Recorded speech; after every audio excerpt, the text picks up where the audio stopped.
Il est aussi généralement important pour les actionnaires d'une société de savoir que leurs administrateurs détiennent des actions dans la compagnie. Donc, dans les sociétés inscrites en bourse, la majorité adopte des lignes directrices en matière de détention d'actions et exige que les administrateurs détiennent soit un nombre minimum d'actions ou une valeur d'action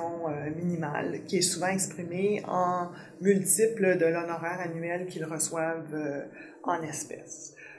Évidemment, encore là, c'est une question d'équilibre et de dosage. Il faut éviter que les membres, les administrateurs reçoivent une rémunération qui devient exagérée en proportion de leur revenu annuel ou de leur valeur nette, si on veut, pour éviter toute perception que leur jugement soit biaisé de quelque façon que ce soit.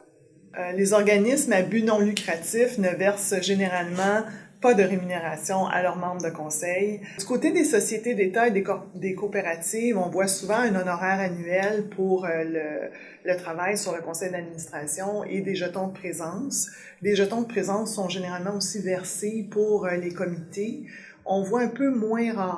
plus rarement, en fait, des honoraires annuels pour les comités et la valeur de la rémunération de l'administrateur est plus modeste par rapport à une compagnie qui serait de taille comparable mais inscrite en bourse. Les compagnies à capital fermé, quant à elles, vont avoir le même genre de rémunération que les sociétés d'État et les coopératives, mais de plus en plus de compagnies à capital fermé ajoutent un volet intéressement à long terme qui peut s'exprimer soit par l'opportunité d'acheter des actions dans la compagnie pour les membres, pour les administrateurs, ou encore une fois un octroi d'options d'achat d'actions ou d'unités d'actions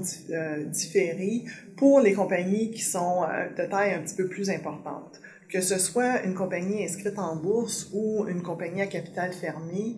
il faut éviter d'octroyer des unités d'actions différées lorsque c'est une très petite compagnie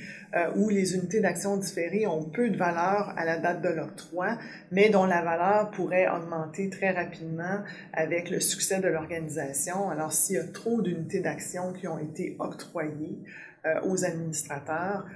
et qui devraient être payées au moment de la fin de leur mandat, ça pourrait créer une ponction importante sur les liquidités de l'entreprise ou ça pourrait créer un effet dilutif trop important compte tenu du nombre qu'il faut octroyer au départ pour avoir un impact significatif sur la valeur de la rémunération qu'on veut verser.